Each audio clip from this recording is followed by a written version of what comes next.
Hello, everyone. I'm Andrew Weiss. I'm Vice President for Studies at the Carnegie Endowment for International Peace in Washington, D.C. It's a real pleasure to welcome you for the latest installment of our COVID in the Kremlin series. We are delighted today to be joined by Sergei Guriev, who's a professor at Sciences Po in Paris. And from 2016 to 2019, Sergei served as the chief economist at the European Bank for Reconstruction and Development. Before that, he was a pioneer in various respects. He was the rector of Russia's leading independent graduate school, the new economic school, Resh, in Moscow, which if I'm correct, Sergei, in 2009 hosted President Obama as your commencement speaker. I remember that event quite fondly. And Sergei has really carved out a role for himself, probably as the preeminent academic economist working on Russia, but in his EBRD days has obviously widened his focus a great deal. So today, ground rules are pretty simple. This event is being live streamed to YouTube, so there's a lot of people hopefully tuning in, not just the people who are tuned in via Zoom. For the people who are tuned in via Zoom, if you want to jump into the conversation, please use the raise your hand button under chat, and then I'll recognize you in due course. Sergei is going to speak very briefly at the beginning and set the scene. And then I'll ask him a couple questions and then we'll turn things into a proper conversation. It's up for the people who are on via Zoom, it's up to you whether to enable your camera or not. I leave it at your discretion. So anyways, with that, let's turn things over to Sergei. We're hoping to keep this event to an hour. So just so people can abide by those ground rules, please turn off your cell phones as well. Sergei, it's a real pleasure to see you. Thanks so much for doing this.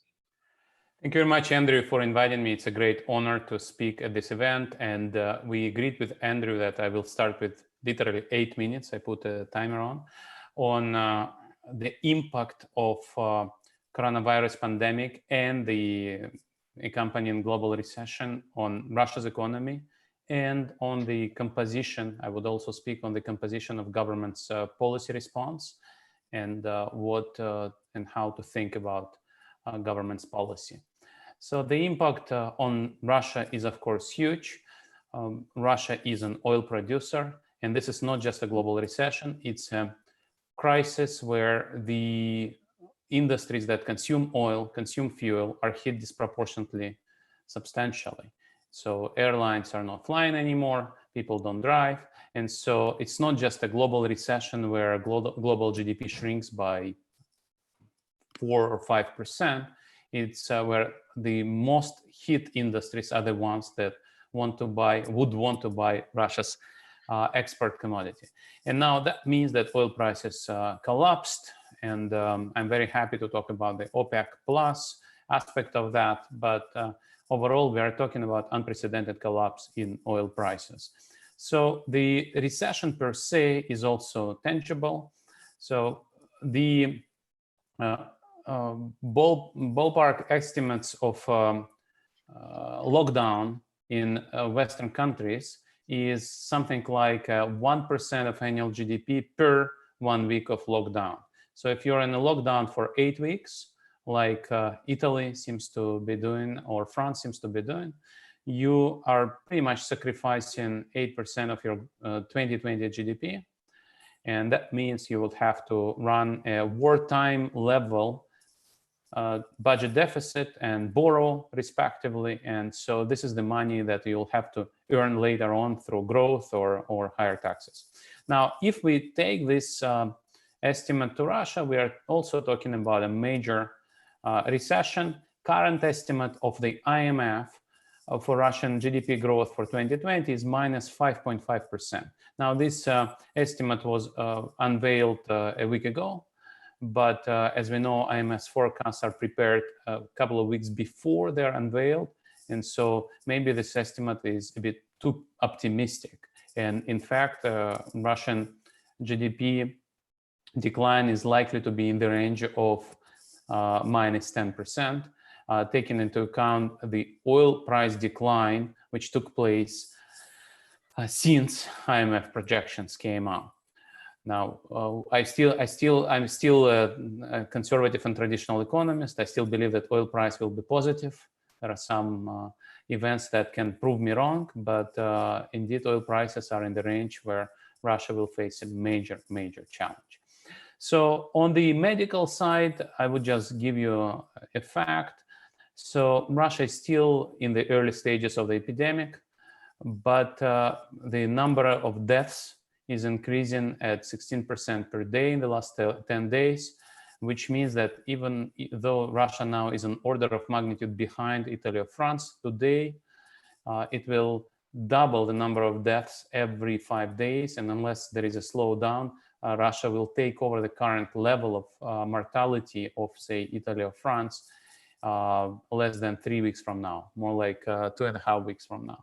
So the epidemic is serious, and Moscow, which is the main cluster, seems to be taking that epidemic seriously and advocating stricter and stricter lockdown measures, which I think is correct, which also means that we are likely to see major economic impact. Now, regarding the government response. So the government has been slow and indecisive in responding to the crisis. The initial package was 300 billion rubles, 0.3 trillion, 0.3% of GDP, which is kind of ridiculous given what other countries are doing. European countries are doing 10%, 15%, 20% of GDP. Some countries are doing 30% of GDP. And then government was waking up slowly, and now we are talking more or less a 2 trillion package. Part of that package is actually subsidized lending, not just grants, not just subsidies, but money that the government hopes to get back. But still, it's a 2 trillion package, which is better than 0.3 trillion, but still way below what's needed. Now, I've signed a couple of collective letters. One, a letter of 14 academic economists working, Russian academic economists working in the West or in Russia. We published this letter in late March, where we called for a much more massive intervention. And then a week ago, we published a report together with policy economists working in Russia, where we also called for much more massive intervention.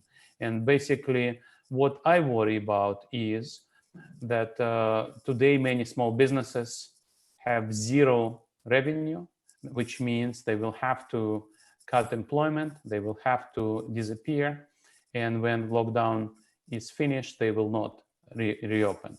So the government finally started doing something about that, and part of the package is to give small businesses in certain industries enough funds to pay 12,000 rubles per month, which is the minimum wage in Russia, to their employees, provided that they don't fire more than 10% of employees. So this is a step in the right direction, but completely insufficient.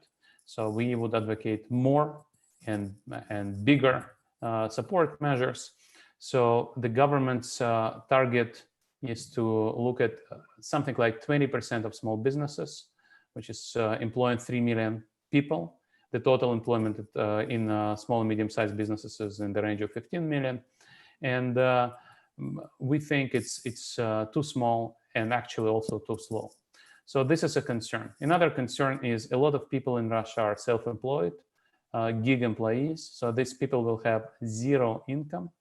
2/3 of Russians have zero savings. And so there is also an issue what these people are supposed to eat, literally how they are going to sustain themselves.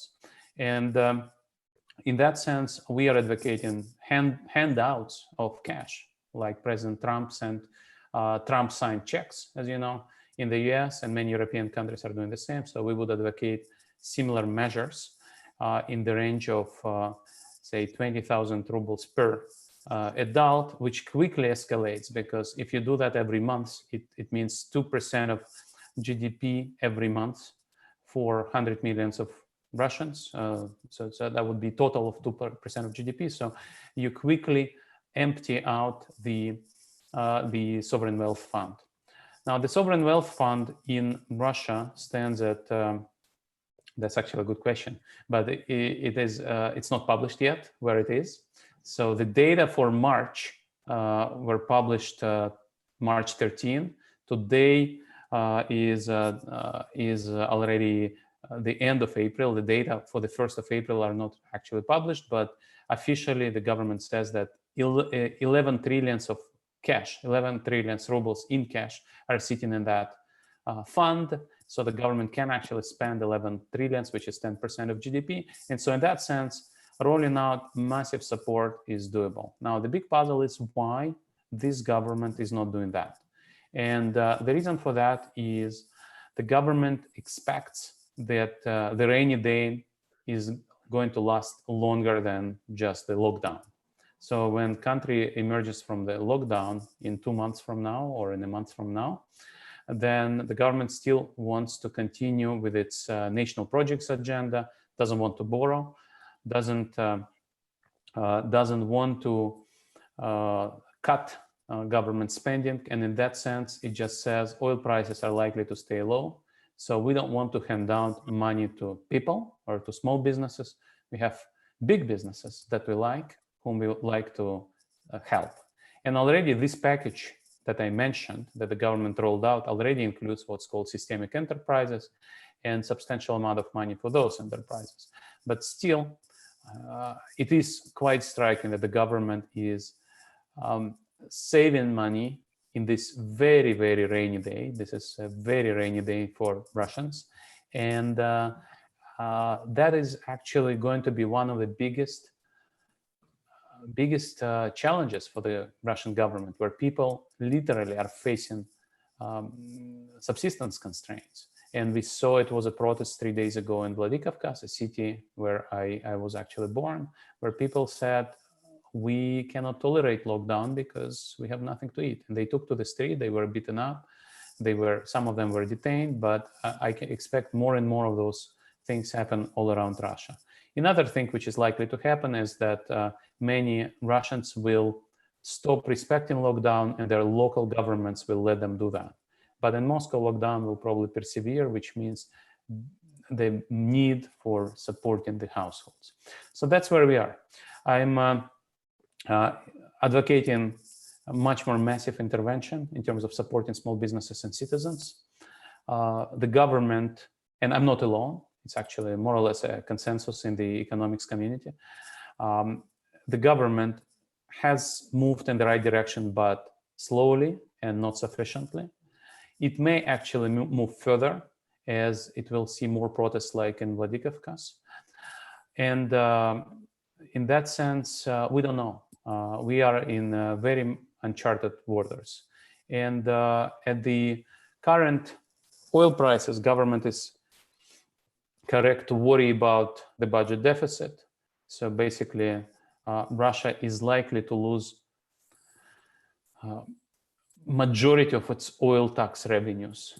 And in addition, also profit tax will collapse. And in that sense, Russian government budget will have to be revised. But currently, the government is in denial and says we have enough funds to avoid changing the government expenditure planning.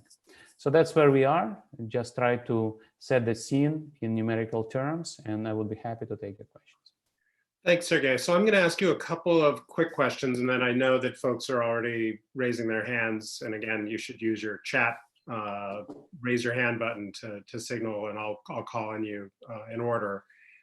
So first question, there's a tendency in the West to almost cheer bad news, right? That people want to see economic challenges in Russia because there's an assumption that that will change government external behavior that people find objectionable, whether it's pressure on the Russian civil society, pressure on countries like Ukraine. And there's been a hope that economic tough conditions will lead to changes in external behavior. There's never been a lot of evidence in recent years that that formula works, right? And so we've seen the Russian people be the people who bear the brunt of economic adjustment. That's what happened in 2008, 2009. It wasn't Mr. Sechin who bore the brunt of that. It was, Mr. Cheboksary or Mr. Ural Vagon Zavod, somebody out in middle of nowhere who basically saw their salary and their purchasing power hurt, not the top of the Russian elite. What's different about this crisis? Or do you expect that pattern of pain being distributed socially as opposed to the elite to persist in this crisis? Andrew, it's a great question. I agree that so far, economic shocks have not resulted in change of foreign policy. And I have actually read a piece on Carnegie's website that we shouldn't expect the change this time. Part of the explanation is that even though Mr. Putin's global reach is impressive, in macroeconomic terms, it's not too expensive. It's not too costly for the Russian budget. But today, the situation is somewhat different because Russia no longer has unlimited budget constraint, because indeed it's facing very tough couple of years of very low oil prices. And on top of that, people really cry out for survival. So people have nothing to eat. And a lot of people don't understand what's going to happen to them within a matter of a couple of months. And so in that sense, it will be deeply unpopular if Russia continues international expansion. And so for me, the country to watch is Venezuela. So Venezuela is double hit. Venezuela, as an oil exporter, has no money. And Venezuela is a country which is, well, Maduro as a country which is supported by another oil exporter, Russia, which also kind of is running out of money. So this is the battleground which would be important to watch, where Russia may finally remove its objections to transition. So we'll see what happens. But overall, another factor which is different now is not just the sheer scale of the shock and the lack of cash, but also the fact that it's coming after what's called pension reform. In 2018, Mr. Putin raised retirement age, and that was deeply unpopular. At that point, Mr. Putin could not convince Russians that they need to pay for Syria or East Ukraine or whatever. Russians no longer were happy. No longer they enjoyed having Crimea instead of their pensions. And this euphoria of Crimea annexation, even if you look at polls data, if you look at various studies, you see that this euphoria kind of disappeared about 2 years ago. And so right now, Russians do care about cash in their pockets. And so it's going to be very hard to sell them things like Syria. Maybe things like other neighboring countries, let's put it this way, may work better. Maybe there is a magic Crimea 2 instrument that Putin has in his pocket. And we can only speculate which other neighboring countries should be worried about this. But even that, I'm not sure about, because this shock is very large. Pension reform was deeply unpopular, and it's very hard to sell another geopolitical adventure. And Mr. Putin now has much lower ratings. This is also something that people don't watch closely, because there is actually nothing to watch. Some ratings stopped being published. So one very important rating, electoral rating of Mr. Putin, the question, how many people would like to vote for Mr. Putin for president if elections happen this week. So the last time they published it was in January, and the number was from December. It was 45%, which is not bad, but not like it used to be. And so this number no longer is published. And so Mr. Putin is worried about his popularity.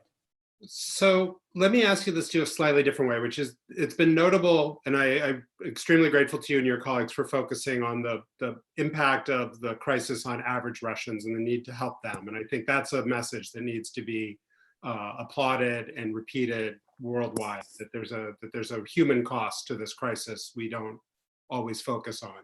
I'm curious, from your understanding of how government decision-making works today, who needs a bailout from the insiders in the regime? Who is facing the most distress? Is it the large energy firms? Is it Sberbank? Is it VEB? Like where are the biggest holes in this crisis going to emerge? So I expect to see more government packages which would change the answer to your question. And again, if you asked me that question 2 weeks ago before the last package, I would also answer it differently, because some of the support is going through web to businesses. Web is Vneshekonombank, which is the state economic development bank. Yeah. Exactly. And so there is a chance that web will not see this money back, and so we'll need another bailout, which is not the first time the web has a bailout. One of the rounds was related, for example, to Sochi Olympics, when web bailed out everybody else and then had to have its own bailout.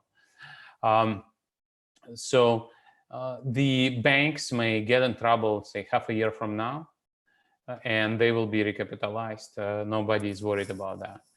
Oil companies are facing difficult times.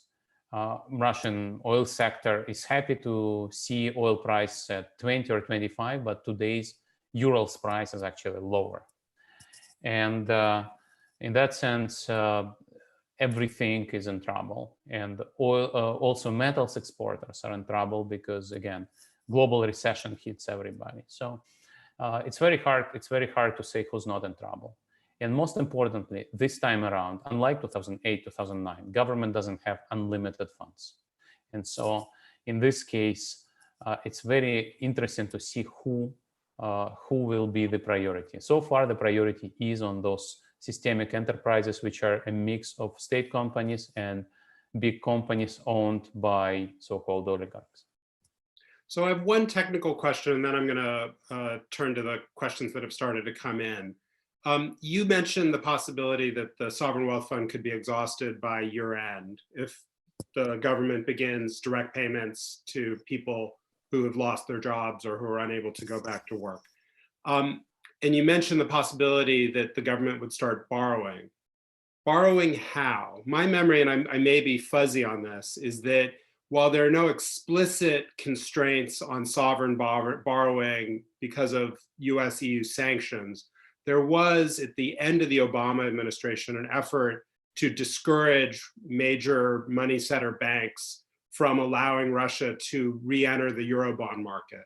And am I correct about that? And that it basically, there was a test to borrow, and then people like Dan Fried, who was then the US sanctions czar, tried to discourage money center banks from participating in that. I'm just curious what you think the obstacles might be to tapping global capital markets for the Russian government at this time. So this is indeed a gray area, because in principle it's legal for Russia to go to global capital markets, but big banks are not sure whether it is or it is not compliant. So I think currently it is possible for new Russian sovereign debt. It's definitely possible to hold existing debt for American banks. But my understanding is that Russian government is not likely to go to global markets because it's expensive. Instead, it would rather go to domestic market and try to place bonds with the banks, and then the banks would run a repo operation with the central bank. So basically, the central bank will use government bonds as a collateral and inject liquidity through Russian commercial banks. Another thing to do, which Russian government already did 5 years ago, is when it's need to recapitalize state banks, which may happen, Russian government can just issue new debt and put it in the capital of those banks.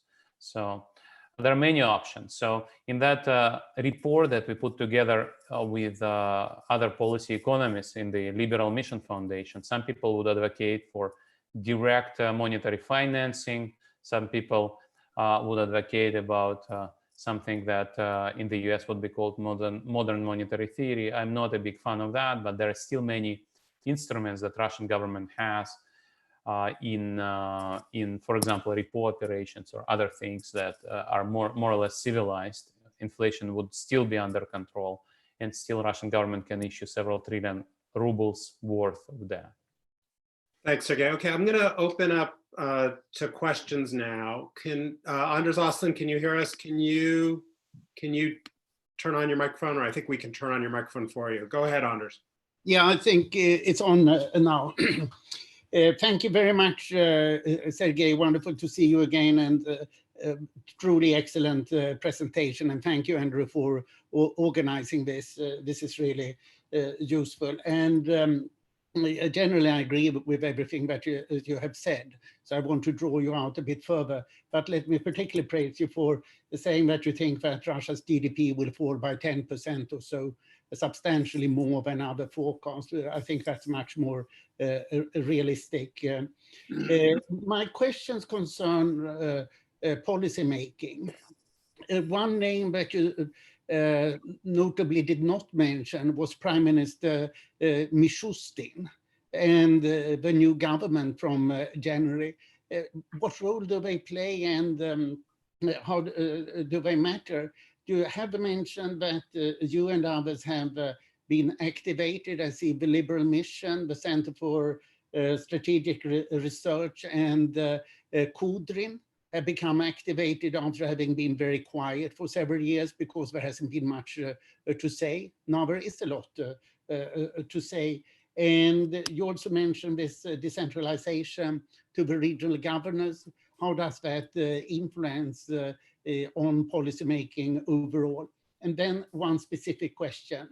The Washington Post today has a very scary article about the Russian medical system, essentially saying that the hospitals are today traps of infection of COVID-19. How would you assess that? If that is really true, that could be a very serious concern, as we see here with the nursing homes in the United States. Thank you. Thank you very much, Anders. So let's start with Mishustin. So Mishustin government was brought in place on January 15 with a very specific mission, namely to spend money, to push money out of the door, to implement national projects agenda. Relative to Medvedev government, which could not push money out of the door, so national projects were stagnating, and so Russian economy was not growing as fast as it could. And so Mishustin government was put together as a government of project managers, technocrats, and supporters of government investment. And of course, this is now off the agenda because Russia doesn't have extra cash at all. And I do expect that if oil prices don't recover, and I think oil prices don't recover much, Russia will have to cut spending on national projects. So still, Mishustin has made some very important decisions. One decision was to close down border with China, not exactly completely, but still reasonably early on. Maybe this is why Russia is still not in a bad situation.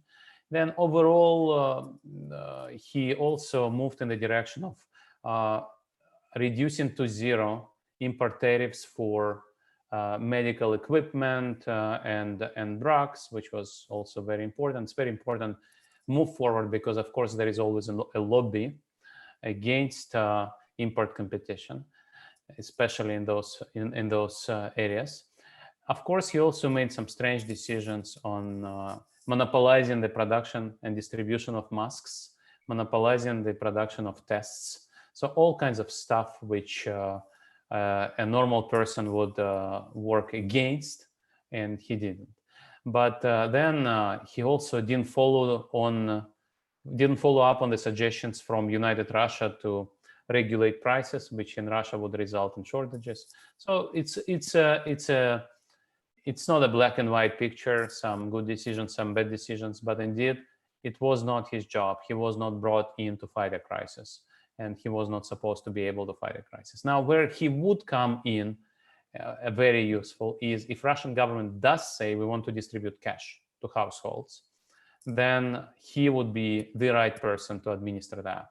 That was his contribution to Russian governance, to build a digital land registry, registry of real estate, and digital tax administration. So in principle, he can do a great job if Russian government decides eventually to move in the right direction. So regarding other people, you mentioned Kudrin. I would also add Graph. So the voices of reasons like Kudrin and Graph, whatever they say, they do say that Russian government should spend more.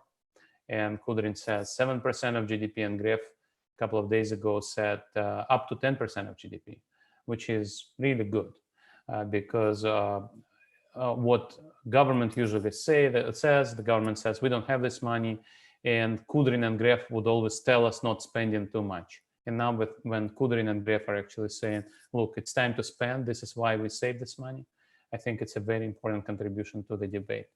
Now, decentralization is an interesting spin here, because Mr. Putin doesn't like to take responsibility for bad news and for tough decisions. So he actually, in one of his speeches to the nations a couple of weeks ago, said, well, let regional governors decide how to implement lockdowns. And of course, he never says the word lockdown. But that is not a real federalization or decentralization. The reason is regions don't have cash. Now, Moscow is a rich city which does have money, and Moscow can do quite a bit, but other regions don't. And so Russia still remains a centralized country. And regions will be very badly hit economically and also medically, but economically as well. And so regions will need a lot of support. And there are various estimates. So if oil price is somewhere in the range of 30, 35, there is an estimate that regions will have a gap of something like 2% of GDP just to keep going, because they will lose their revenues, their tax revenues related to profit tax in particular. So decentralization has not happened yet because regions don't have resources. Now, in terms of Russian medical care, so there is a big difference between Moscow and the rest of the country. A typical Russian province has really tough situation today because hospitals are under-equipped and doctors lack personal protection equipment, which indeed means, as you rightly said, that they get infected and they disseminate and propagate infection. And a couple of times that already resulted in closing down whole hospitals because doctors were infected. And that, of course, means that Russia can run out of hospital capacity too quickly. Now, Moscow is a slightly different story with a reasonably competent city administration.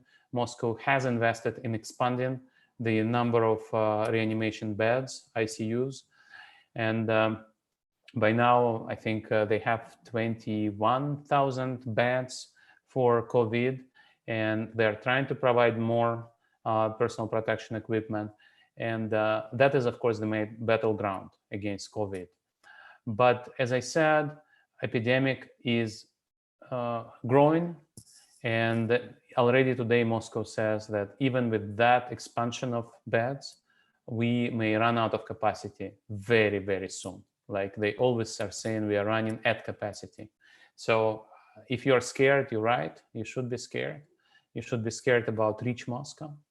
You should also be scared about poor regions. Both are really, really in trouble. I'm really worried, actually.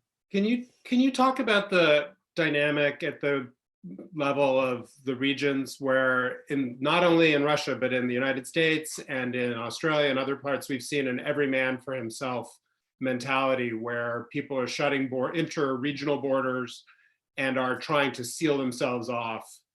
And you even saw in Mr. Putin's conversations on video with governors where he's threatening them and saying there will be criminal penalties if you don't obey my directives for getting ready to deal with the surge and possible infections. Can you talk a little bit about that dynamic and what happens in a place where regions, as you say, don't have the resources? Do they just simply leave people uncovered? And we'll see the have and have-nots having very different outcomes.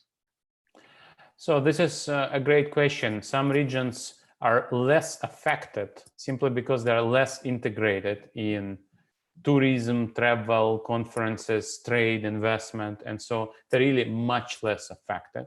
And so they're scared of getting infection and they're shutting borders. They also are scared exactly because they don't have healthcare capacity.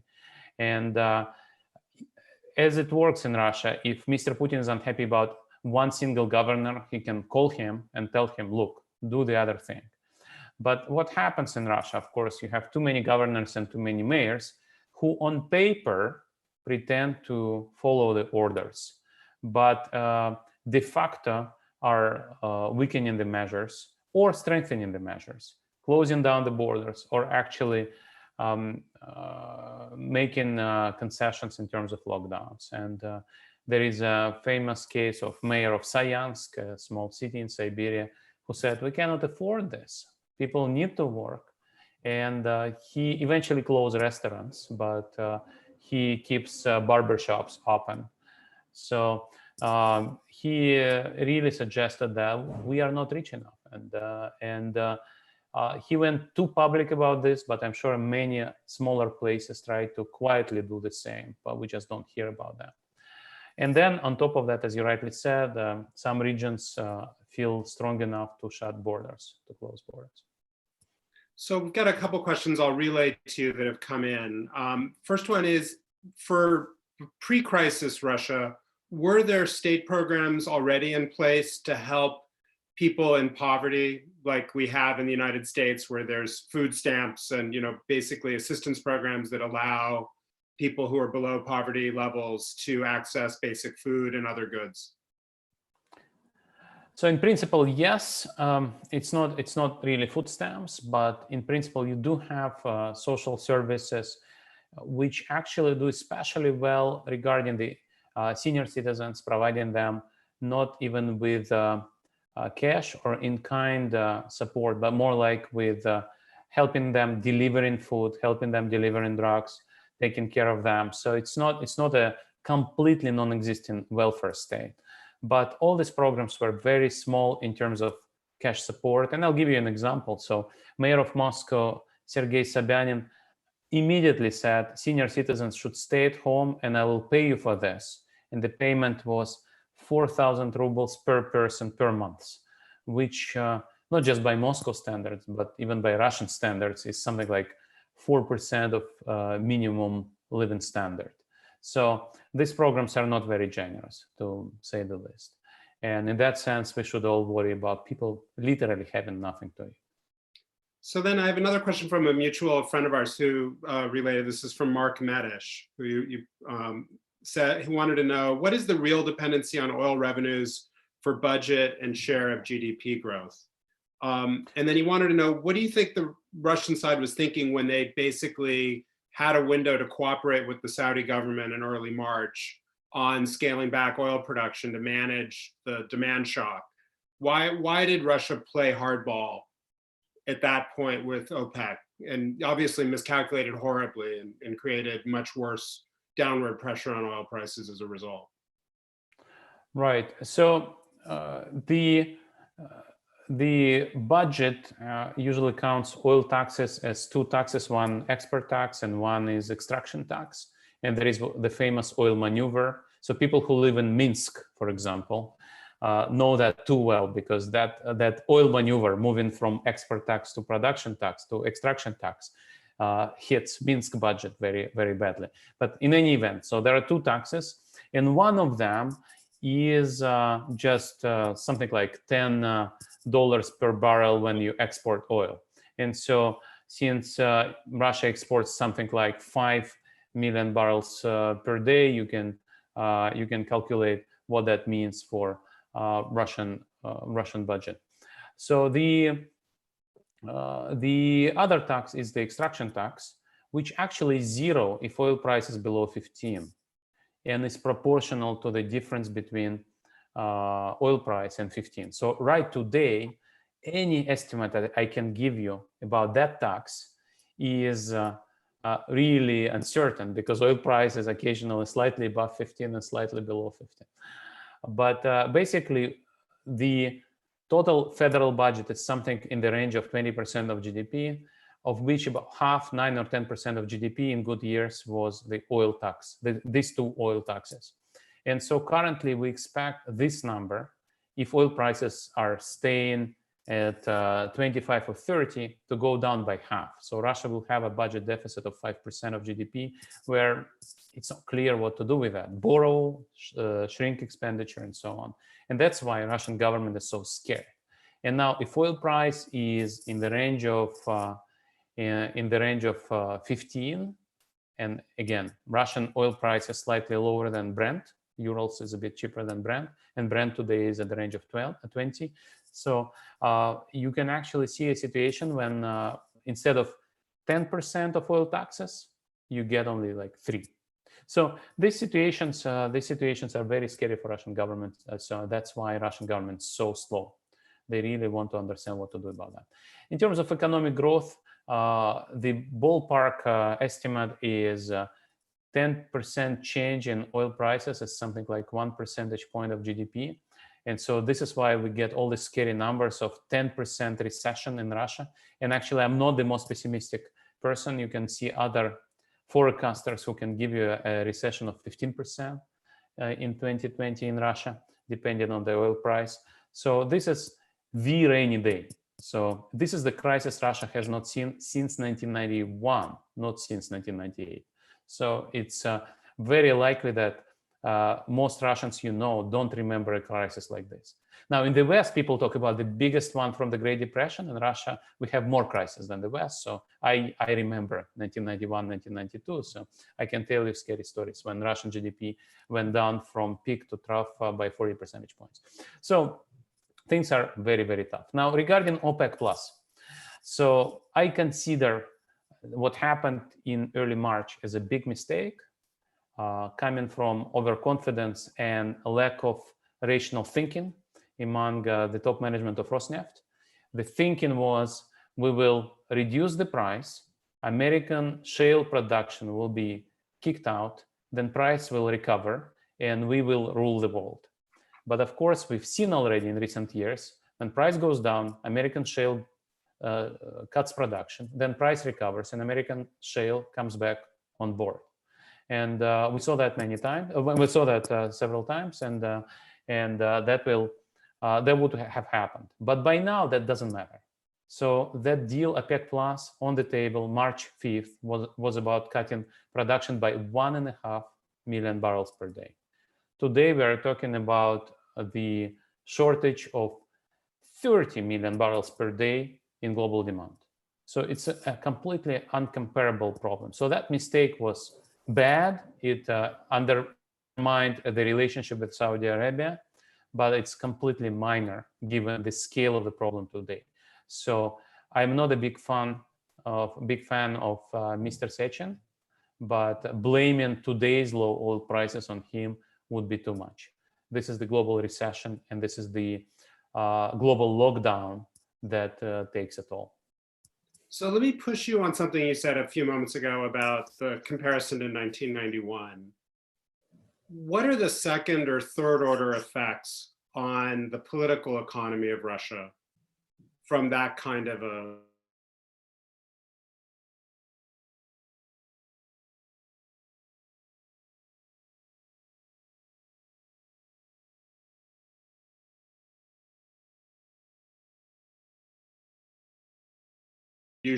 of winners and losers in right now, the way, for example, the crisis of 2008, 2009 was handled, and the crisis in 2014 and 2015, where obviously there were a lot of winners, right? And this is, as I said, unprecedented fiscal challenge for Mr. Putin. He's never seen that before. The oil prices are at the level he's not seen. He doesn't know how to run a country with the oil prices as low. And so this is a challenge for him to pick his priorities. And currently, he seems to be prioritizing national projects, his friends, state companies, over small businesses and citizens, households. And so I don't know how he's going to manage this crisis, but if oil prices stay where they are, or even if they recover to 30 and stay there for a year or two, something has to give. So I don't know. So either Mr. Putin will turn into late Francisco Franco and start divesting the regime somehow, which is very hard for me to imagine, or there'll be some kind of regime change. And I just don't see how numbers add up. But Mr. Putin has surprised us before, right? So he is very resilient. And whenever I told him or his advisors, look, I would remember things like 2009 or 2014. Look, oil prices are low. You have to do something different now. They would always tell me, look, in 2 years, oil price recovers and everything will be fine. And as I said, those crises were small compared to this crisis. But maybe Mr. Putin has this connection to, I don't know, as I would say, oil price God, who tells him that don't worry, oil price recovers when you need it. So I don't know, but this crisis is much bigger, and there'll be a lot of unhappy people around. And so I don't know how he manages this time. Thanks. So I have a question from our former US ambassador in Kazakhstan, George Kroll, who wanted to hear your assessment of the impact of the crisis on the Eurasian Economic Union. Can you sort of widen the lens a little bit and think about the broader neighborhood and bring us back to your EBRD days, where you looked at the sort of collateral damage and the knock-on effects? Obviously, remittances are going to be down dramatically. So Kazakhstan is less dependent on that, but there are a lot of very vulnerable, highly impoverished countries in that part of the world. Can you talk a little bit about that, please? Yes. So I was just talking to people both in Kazakhstan and in Belarus and in Uzbekistan, actually, the last couple of days. And indeed, remittances is a big issue for Uzbekistan, Kazakhstan less so, actually not so. But Kazakhstan is hit by the oil price shock. In case of Kazakhstan, the reserve fund, the national fund is much bigger. And so in principle, Kazakhstan doesn't see a shock which is as big as Mr. Putin sees. So in principle, Kazakhstan can weather this shock reasonably well. In Belarus, Belarus is worried that Mr. Putin, who seems to have dropped the idea of unification between Belarus and Russia, now if his plan to change Russian constitution and reset his presidential term clock, he may come back to this idea again. So people worry about this. Now, talking about the Eurasian Economic Union in general, I think nothing is going to change. The union will continue to exist in its current form. And yes, there'll be no further integration, but also no further disintegration. I would say that Eurasian Economic Union suffered a major blow in 2014 when, after the war with Ukraine, Russia lost a lot of soft power with its neighbors, and neighbors started to worry about their own borders. And all the neighbors, talking about my EBRD days, in every neighboring country, people would be really, really worried that they would follow Ukraine's trajectory. And on top of that, that was an interesting development that, for example, say in Kazakhstan, business people would think Eurasian Economic Union is great because we integrate with Russia, we have access to Russian market, and some of that worked. And you can actually see calculations that bring substantial benefits from these integrations to both Kazakhstan and Belarus. But then integration also means you share the pain. So when Russia suffers from sanctions and ruble becomes cheaper, suddenly Russian businesses become more competitive. And so Kazakh businesses understand that if Russia is hit, Kazakhstan also is hit. It has to take losses because Russian labor becomes cheaper. And so in that sense, Kazakhstan's business elite is now more disillusioned in the idea of integration with Russia, because Russia is no longer a big prosperous neighbor. It's a big neighbor which occasionally becomes less prosperous, hit by sanctions, hit by incompetent policy making, and therefore undermining the business opportunities. So what are the most fragile parts of this picture? Is it that countries like Tajikistan and Kyrgyzstan have to turn to the IMF, and that they're just simply in the back of the line at a time when the IMF is overwhelmed in terms of emergency support? Can you talk a little bit about the second order or the third order effects of the crisis on the most vulnerable states? Right. So of course, the most vulnerable states are the poorest ones. They actually the countries you mentioned already had a debt problem because of Belt and Road Initiative. Their debt sustainability was already in question. And now, of course, with this shock, they're really, really in trouble. On top of that, their healthcare systems are not great. And so you can tell all kinds of horror stories. Now, the good news, that IMF and World Bank understand that they need to introduce something like a debt standstill. And I'm sure that China will join that. And in that sense, it will be not a meltdown. Moreover, what I know about IMF is IMF loves giving money to countries who ask for help. And now IMF is, of course, overwhelmed, and the line is very long. But still, it doesn't mean that IMF will say, sorry, we don't have people to deal with that. You have to wait. So I think there'll be a lot of action from the IMF side. Whether these countries will implement the programs, it's a good question. But this is a very bad shock for countries who depend on remittances from oil countries, from Kazakhstan and from Russia. These are the places where their guest workers work. Could you talk, we didn't talk at all about Ukraine. Could you talk a little bit about how the crisis is likely to wash over Ukraine and what the international response needs to be?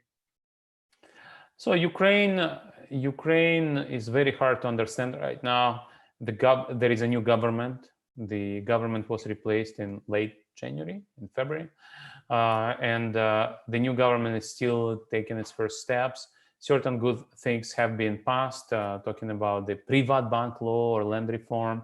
There is also a rumor that tomorrow Mr. Saakashvili will go to the parliament and say, this is my reform program, and president appointed me deputy prime minister for reform. This is something that nobody would predict just a couple of weeks ago, but Ukraine is in a difficult situation. The good news is it is following IMF advice. It is doing certain right things, and IMF is happy to increase the program. So I don't think Ukraine is in a desperate situation, but it has to be watched and supported. And unfortunately, as you know, Ukraine never misses a chance to, let's put it this way, replace competent people with questionable reputation. When the outsiders start cheering Ukraine, Ukraine never misses a chance to reduce the number of supporters outside. So there's a question that's come in about whether the pandemic will reshuffle or alter the dynamics between Moscow and Beijing and between Moscow and the United States. And I know this is outside of your core area of expertise and pushes you into pundit, kind of armchair analysis, but I'm curious if I could get your view. Right now, obviously, Mr. Putin, after 2014 and after 2014, 2015, the Russian government really had great expectations that China would open the tap in terms of commercial or financial cooperation, and they were pretty stingy and strategic about how they applied that support. What is the calculation likely to be this time around? Do you think the Russian government is more realistic, and what is it probably looking for from China? It's an important export market for Russian hydrocarbons, obviously, and the Chinese final demand, it's still highly unknowable in light of the epidemic. But I'm sort of curious how you're thinking about those two key relationships, both Washington and Beijing. So the relationship with Beijing is very hard to predict. I fully agree with your characterization of post-Crimea developments. Russia was very excited, saying, look, we don't need the West. China is great. China will provide everything we need. And it didn't really materialize. But what's happening today, China will launch a major soft power project, because China is hit by the fact that the virus came from China, which per se may be bad luck. But more importantly, that China did not see the pandemic growing because of its, let's put it, Chernobyl moment, right? Lack of feedback, lack of information within the system. And so a lot of people blame Chinese system on the fact that it was too late in addressing the threat. And so I guess that means that China will try to be a model global citizen now, helping neighbors, and not just neighbors, with all kinds of support. We see that in Europe already, but I'm sure it will be more and more support to vulnerable states, including Russia. So it's very hard to predict, but China needs to do a lot, and maybe it will do a lot. Now, regarding the United States, I guess it is striking how much Mr. Putin and Mr. Trump talk to each other now, and give the ventilators there and back. What is striking is Mr. Putin is sending ventilators to the US and Mr. Trump is sending ventilators back to Russia. But it's, again, very hard to predict. We don't see any opportunities for removing sanctions because sanctions were legislated by Congress. But it seems like there is a new level of contact and activity between Moscow and Washington. So it's very hard to see what's going on. One of the areas that you had focused on before the crisis was the rise of populism and the impact of populism on national decision-making. That is a phenomenon which I know will outlive the pandemic, right? And it's a global phenomenon. I'm sort of curious how you're thinking about the interplay between the pandemic and populist urges, particularly in the former Soviet Union. We haven't really ever focused on populism as a driver of Russian government behavior, but I'm sort of curious if you've given that any thought. Right. So populism looks like a good problem to have now, right? So I was just talking to people who said, people from the UK said, bring us back to Brexit. We want our Brexit back. We want to talk about Brexit. Brexit cost us 1% of GDP, not 10% of GDP. Brexit didn't kill people. But actually, if you think about what populism is an anti-elite movement. And as such, it criticizes experts, criticizes science, criticizes rational thinking.